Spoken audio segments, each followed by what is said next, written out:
Munich et le Real Madrid dans cette demi-finale. Aller de Ligue des Champions, ça promet dans une semaine à Santiago Bernabéu le mercredi 8 mai pour le match retour. Tout reste à faire pour les deux équipes. On imagine évidemment le Real Madrid qui va savoir accueillir les hommes de Thomas Tuchel à Santiago Bernabéu dans une semaine. Les images, regardez en direct toujours de l'Allianz Arena sur RMC Sport. Première réaction, Johan, sur ce match. Il y a eu des buts compliqués à lire parce que tactiquement, c'est vrai qu'on a vu une équipe de Bayern assez entreprenante quand même dès le début. Une équipe de Real qui fait de mieux en mieux ce qu'elle sait faire, c'est d'attendre, de défendre, de contrer. Ils ont marqué en premier ce soir. Puis après, il y a eu ce changement. Goretzka qui est sorti, Guerreiro qui est rentré. Et le changement d'ailier qui ont en fait échangé en faux pied. Salé qui est passé à droite et Moussiala qui est passé à droite. Et là, le match a changé. On a vu beaucoup plus de percussions, le Real en difficulté. Mais voilà, le Real, c'est le Real et ils ont réussi à revenir. Donc compliqué à lire ce match et beaucoup d'erreurs aussi. Beaucoup d'erreurs. Fred, on a vu la presse espagnole, on regardait à l'instant, c'était Vinicius sauve le Real. La presse espagnole, on regardait à l'instant, c'était Vinicius sauve le Real. Ouais, sauve la soirée du Real. Oui, parce qu'il met 2 buts et c'est vrai que ce penalty, si tu rentres pas à Madrid avec un 2-2 comme tu rentres avec un 2-1, donc on t'a des faveurs. Donc moi j'étais un peu déçu par la rencontre quand même. J'ai eu l'impression qu'elle n'a jamais vraiment démarré. À aucun moment ils ont lâché les chevaux quoi. Déjà le Real a eu du mal à rentrer dans son match. Oui. Oui, et après, ils sont dans une situation qui se dit, voilà, c'est la situation il y a 15 jours à City, tu mènes 1-0. À l'extérieur, au Bayern, c'est vrai que tu te retiens un peu les coups, etc. Et ça aurait pu durer longtemps. Mais il y a quand même eu ce moment de ce retournement de situation où le Bayern, en fait, est revenu en deuxième période et a mis 2 buts coup sur coup. Donc quand même, ce match est parti. Mais c'est vrai qu'il n'y a jamais eu, en fait, cette folie.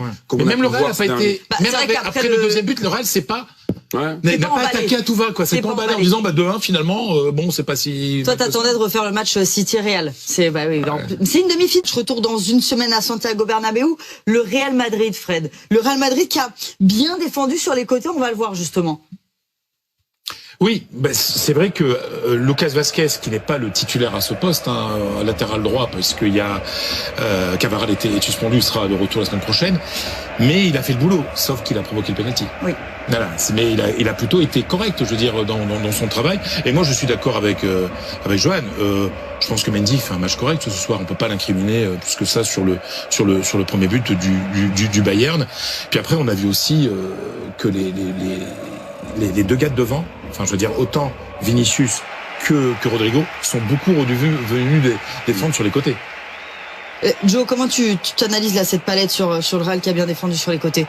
En fait, on voit là, c'est intéressant sur ce schéma-là, cette connexion entre justement les milieux de terrain et la défense pour laisser très peu d'espace et surtout cette adaptation qui a été surtout intéressante en première mi-temps. Ils ont moins bien défendu en deuxième période quand les rôles ont été inversés avec ses faux pieds. Mais c'est vrai que le Real Madrid, c'est 2 pour moi sur des erreurs, mais il y a très peu en fait d'occasions qui sont créées dans le jeu. Quand on joue contre City par exemple, qui est une équipe qui se crée d'une multitude d'occasions, ce n'était pas le cas par exemple sur ce quart de finale. Et c'est encore aujourd'hui un petit peu cet ADN ou cette justesse tactique qu'a développé le Real Madrid aujourd'hui, d'avoir en fait peut subir, mais ne subira pas des millions de vagues. Et confortable de subir. Ils sont montrés solides pendant longtemps sur la fin de match. On s'était demandé comment ils allaient tenir, justement. Et c'est ça, justement, qu'il faut souligner aussi. C'est comme on l'a démontré en avant-match, cette flexibilité, cette assise défensive qui fait que le Real Madrid, aujourd'hui, peut se permettre de subir tout en sachant qu'ils ont des flèches devant qui peuvent débloquer un match aussi à n'importe quel moment. Fred. Mais ça, c'est ce qu'a réussi Carlo Ancelotti. Mais il faut saluer aussi Tourelle, parce que Tourelle a bien vu que tactiquement ça ne marchait pas, d'où les changements que tu as très bien expliqués tout à l'heure. Le Real Madrid là ce soir a défendu presque comme à City. Et d'ailleurs, on a vu très souvent, notamment après l'ouverture du score par le Real, que cette équipe du Bayern avait beaucoup de mal. Elle avait le ballon, elle faisait circuler, mais elle trouvait jamais d'espace parce qu'il y a une vraie solidarité. Et on va déjà peut-être se projeter pour l'année prochaine. Kylian Mbappé va devoir apprendre aussi à faire ça. Parce qu'au Real, quand tu vois, j'insiste, le travail que fait Rodrigo défensivement, que fait Vinicius, il faudra entrer dans cette logique-là. Parce que le Real d'aujourd'hui, c'est une équipe où tout le monde défend aussi, quand il faut. Et c'est parce que tout le monde défend qu'ils sont capables de faire ça. Parce que ça, avec simplement 9 joueurs de champ, tu peux pas. Autre action qu'on va analyser, décrypter avec toi, Johan, c'est le but de Vinicius, le premier but du Real Madrid, donc à la 24e minute de jeu. On en a beaucoup parlé sur cette passe, cette ouverture de Toni Kroos, qui a une vision du jeu à ce moment-là qui est absolument sublime, mais surtout sur Kim. Oui. Est-ce qu'il est le seul fautif dans cette histoire, surtout? En fait, la responsabilité lui revient parce qu'il laisse un espace. Il donne la possibilité à Kroos de trouver cette passe. Et ce qui est intéressant, ce que je disais en préalable, c'est que là, on le voit, le ballon sur le côté droit, mais Kroos n'aura jamais de pression.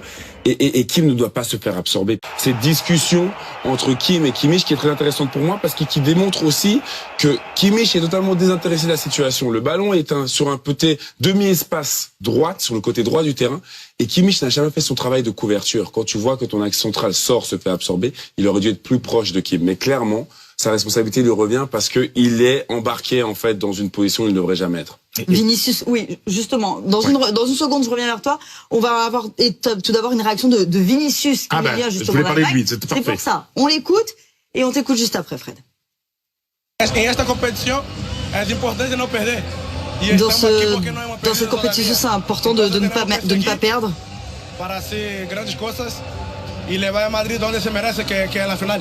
On est venu ici pour faire des grandes choses et on va essayer de gagner à Madrid pour aller jusqu'à la finale. Évidemment, le Real Madrid, c'est finale en ligne de mire. Ah bah oui, ça c'est madrilène. Mais non, puis la réflexion qu'il fait, c'est ça. Dans un match comme ça, ok, tu es mené de 2-1, bah tu reviens de Munich, t'as pas perdu quoi. En fait, c'est ça qu'ils retiennent ce soir. Bah oui, c'est ça, c'est que voilà, c'est le truc. Il y a pas de panique quoi. Il y a pas de panique. Alors moi, ce que je voulais dire justement avant cette intervention de Vini, c'est que moi qu'il est tellement vu jouer et tellement vu rater ce genre d'occasion. Aujourd'hui, il est létal. C'est-à-dire qu'il faut se rappeler, notamment quand il était avec Zizou, il travaillait beaucoup. Et Zizou lui disait à l'entraînement avec David Bettoni, son adjoint, arrête de tout faire à 1000 à l'heure.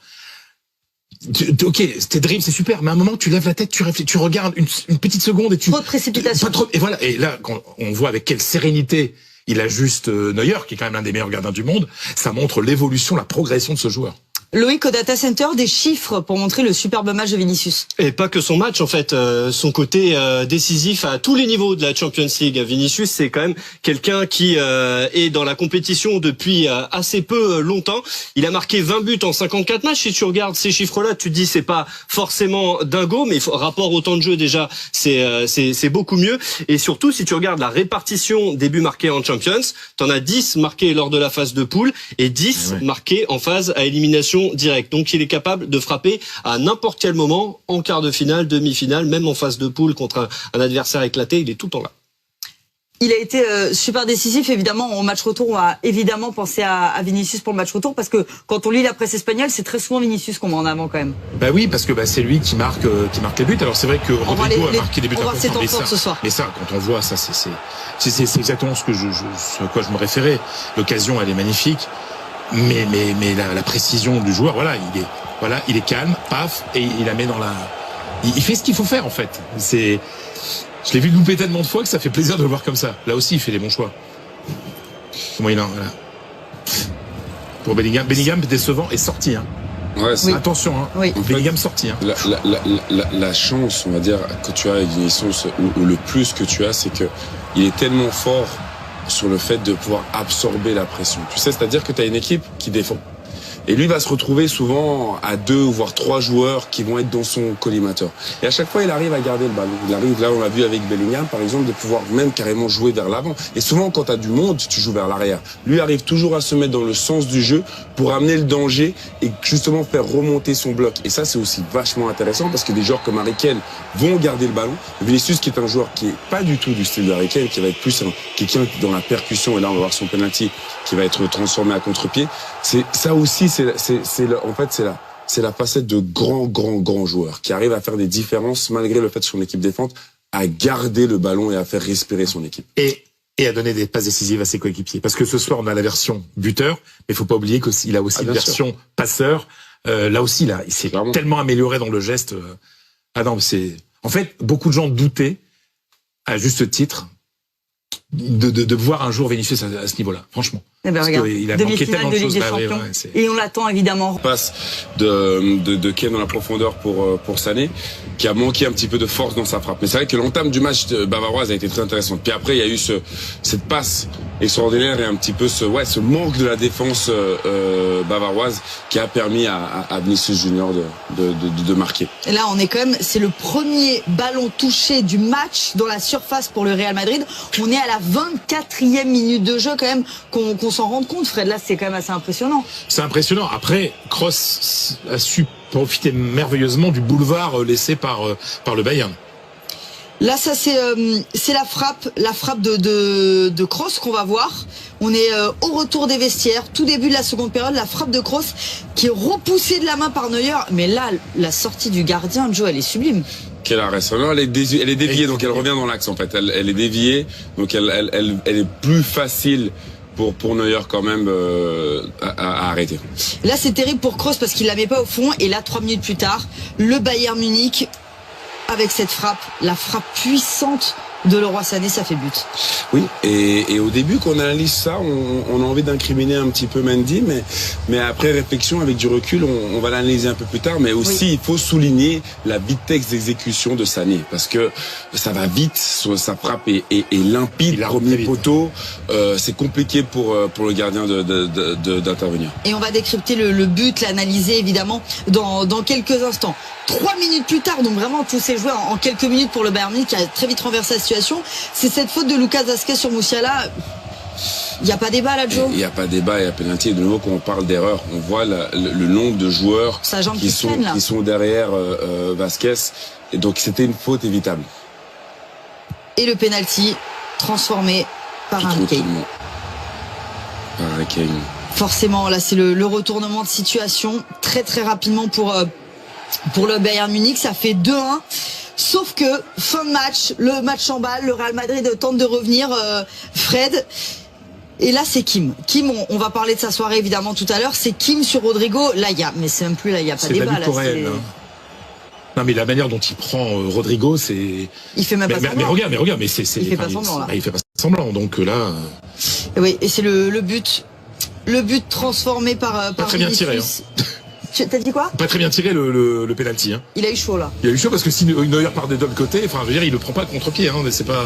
Et ça fait 2 partout pour cette demi-finale aller à l'Allianz Arena entre le Bayern Munich et le Real Madrid. On va décrypter, analyser tout cela dans un instant. Encore beaucoup de choses à en dire. Avant cela, des chiffres au data center, le tableau de bord, Loïc. Oui, c'est un scénar qui est assez différent de ce qu'on a pu avoir par exemple en quart aller, notamment le Real City. Je sais pas si vous vous souvenez, mais on avait eu 6 buts, alors que la qualité des occasions était très faible. On était à 1,5 expected goals, donc on avait des frappes de loin, on avait eu des buts extraordinaires. Ben là, Joe l'a dit, il y a eu beaucoup d'erreurs individuelles sur les 4 buts. Il y a quasiment 4 erreurs, alors pas individuelles, elles peuvent être collectives aussi défensivement. Et au final, on a un match qui est assez équilibré. On le voit notamment en termes de tirs cadrés. Les expected goals, on l'a dit, assez proches les uns des autres, mais il faut retrancher à ce total, donc plutôt, on va dire favorable d'expected goals. Il faut retrancher à peu près 1,5 les 2 penalties. Donc c'est pas un match où on a eu vraiment des grosses occasions, où on a vu des choses, des situations vraiment très favorables, que ce soit au Bayern et au Real. Mais au final, c'est un match nul qui laisse à peu près tous les scénarios possibles pour le match retour. Et oui, on a déjà hâte d'être au match retour à Santiago Bernabéu mercredi 8 mai. Notez bien ce rendez-vous.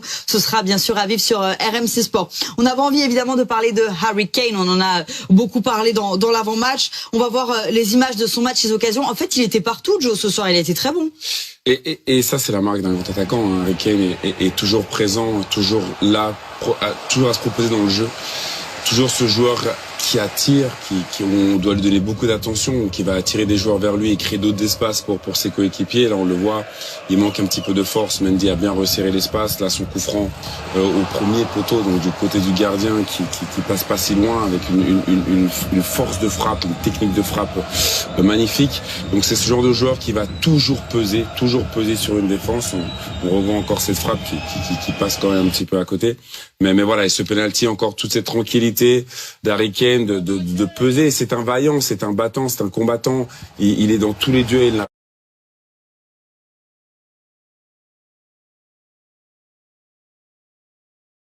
Position de jeu, c'est un joueur qui est si intéressant, cet enchaînement encore. Elle est contrée par in extremis par Rudiger, mais c'est un joueur qu'il faut constamment surveiller dans sa générosité, dans ce qu'il amène pour une équipe. C'est on en avait parlé en plus du duel de Kane-Rudiger dans l'avant-match. Et on parlait des confrontations qui avaient l'avantage parce qu'ils sont affrontés 7 fois en première ligue. Ouais. Avantage ce soir pour... y a pas débat? Harry Kane aura marqué en tout cas. Après le match, il y aurait eu 2-2, mais c'est vrai que non, c'est ce genre de joueur qui, comme je le dis, qui va toujours en fait t'embêter, que ce soit dans le jeu, que ce soit dans les airs, et il répond à chaque fois présent en fait. Il y a pas une fois où on peut se dire Harry Kane est passé à côté de son match. On disait, il était partout et on va le voir avec la heatmap, Loïc. La heatmap, la carte chaude, les endroits de localisation des ballons touchés. Mais Joe l'a bien résumé. On dit Harry Kane. Alors, regardez, le sens du jeu, c'est par là, évidemment. Donc, on voit évidemment qu'il a touché ses ballons en priorité dans les 30 derniers mètres. C'est logique pour un attaquant, mais pas que. Il est un petit peu omniprésent sur le terrain. Il a touché beaucoup de ballons dans sa surface aussi parce que c'est un joueur qui récupère aussi beaucoup de ballons. Il a tiré 5 fois au but, il a récupéré 5 ballons ce soir. Il a été très présent, on l'a vu dans la surface et même sur la totalité du terrain. Vraiment, avec Kane, on a un joueur ultra complet et ultra précieux pour ses coéquipiers. Une palette avec toi, Joe, concernant le pressing du Bayern, parce qu'on le disait, le Real Madrid a été presque inexistant, bien plus après que le premier quart d'heure, parce que le Bayern a su vraiment correctement presser le Real Madrid ce soir. Oui, et c'est un petit peu le Bayern ces dernières années. C'est-à-dire que le Bayern identifie très rapidement les schémas qu'ils ont envie de mettre en place. Et là, on le voit. C'est une équipe qui ferme bien l'axe, qui va orienter avec Harry Kane, qui va fermer justement, qui va être près du gardien et qui va demander justement au Real de Madrid de jouer long. Et ils vont être très très bons sur les deuxièmes ballons. Donc on le voit, on l'avait vu contre Arsenal, on l'a vu encore ce soir. Tactiquement, c'est très très fin. C'est de savoir quand presser, quelle zone amener. Et cette densité, les joueurs sont très vite à sortir, encore une fois, un ballon récupéré haut et qui permet au Bayern de se projeter et d'avoir cette demi-occasion, parce qu'au final, ce sera une frappe qui passera au-dessus. Donc voilà, on voit dans les schémas, dans l'intensité de vouloir amener l'équipe à jouer ou sur un côté ou les amener dans l'axe du terrain. Le Bayern est très rodé à ce niveau-là et c'est pour ça que c'est une équipe qu'on a de la peine à lire parce qu'on s'y attendait pas, mais tactiquement, c'est très très juste et là, on le voit encore. Donc on voit cette pression mise pour justement que les joueurs du Real Madrid se débarrassent du ballon, mais il y a tout de suite ce contre-pressing et ces joueurs derrière qui sont là à l'assaut pour sortir et récupérer ces ballons. Là encore on le voit, d'orienter le ballon sur le côté gauche et les joueurs sont prêts. Kim sort super bien sur Vinicius pour récupérer un ballon. Donc une équipe qui a été très très bonne et très disciplinée aussi dans on va dire dans la connexion entre attaque, milieu, défense. On va voir le match de Thomas Tuchel, comment il a vécu cette rencontre, ce match nul de son équipe, qui a su revenir, inverser la tendance, mais qui ensuite s'est fait revenir aussi dans ce match. Il est passé par toutes les émotions. Là, c'est la première occasion sur l'occasion de Leroy Sané à la première minute de jeu. Il y a eu de l'énervement, il y a eu de la joie évidemment sur les buts, mais c'était quand même un match difficile pour lui. Il a quand même réussi son coup ce soir face au Real Madrid, on peut le dire. Mais il a super bien réagi. Je pense qu'il a super bien réagi parce que son équipe, disons par rapport à la première mi-temps, était, comme j'ai dit, était beaucoup plus entreprenante. Il a inversé ses deux ailiers en faux pied. Et après, c'est ça, c'est aussi la marque d'un grand entraîneur d'encourager, d'être là, de vivre ces moments-là. Et Tourelle le fait à merveille. On a eu la chance de le voir la saison dernière quand il était avec le Bayern à City. C'était un autre résultat. Mais là, on le voit, c'est un entraîneur qui a beaucoup d'énergie et qui la transmet constamment à ses joueurs. Ah oui, Thomas Tuchel ce soir, le match retour. Il va préparer son match retour évidemment dans une semaine à Santiago Bernabéu. Le but de Leroy Sané, le premier but du Real Madrid au retour des vestiaires, c'est le but de Leroy Sané. Alors quand on le voit, évidemment, le but du Bayern, quand on le voit évidemment, on pense, on analyse tout de suite Leroy Sané, sa frappe puissante. Mais toi, l'ancien défenseur, comment tu l'analyses ce match sur la défense du Real Madrid? En fait, quand tu le vois, à première vue, tu as envie d'incriminer Mendy parce que de nouveau, on va regarder cette situation. Donc le ballon va changer de côté. Donc il y a un coulissement qui se fait. Le ballon est sur la gauche, donc sur le côté droit de la défense du Real Madrid. Et là, il va avoir cette impulsion de Liner qui va changer de côté.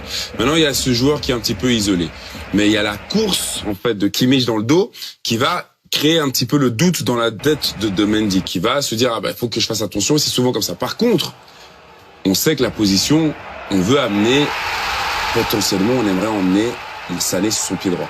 Mais si on regarde, on peut pas incriminer malheureusement que Mendy. La défense du Bayern, du Real Madrid est beaucoup trop loin. Le ballon est sur le côté droit et on a Nacho qui est encore dans l'axe et on a Rudiger qui est totalement désintéressé au deuxième poteau, alors qu'ils auraient dû amener une densité plus grande pour amener en fait, quand Sané rentre, avoir ce prochain mur qui soit là en couverture. Et ce n'est pas le cas sur cette action-là. Ça nous a rappelé le but il y a 2 semaines à Barcelone face au PSG, le but de Rafinha. Oui. On va le revoir évidemment, ce but de Rafinha face à Nuno Mendes. On peut comparer les deux situations ou Oui, pas? parce que c'est une question de choix. C'est une question de choix et ce but-là est beaucoup moins probable parce que là, Mendes fait juste. Il envoie un joueur qui est gaucher à l'extérieur et tout ce qu'on voit, c'est que en fait le garçon est très talentueux parce qu'il fait tout du pied gauche en plus. Il n'a jamais utilisé son pied droit sur l'action. Là, on le voit, il va fixer, déporter pied gauche, contrôler pied gauche et centrer pied gauche. Rendez-vous maintenant la semaine prochaine, mercredi 8 mai, du côté de Santiago Bernabéu pour la demi-finale retour Real Madrid-Bayern Munich. Tout reste possible après ce match nul. 2 buts partout à l'Allianz Arena. Messieurs, merci beaucoup d'avoir été à mes côtés. Merci à toi, merci Loïc. Johan, on se retrouve demain pour la superbe grande ultra soirée, évidemment. Le Paris Saint-Germain en Allemagne, sur la pelouse du Borussia Dortmund au Westfalenstadion. On y sera.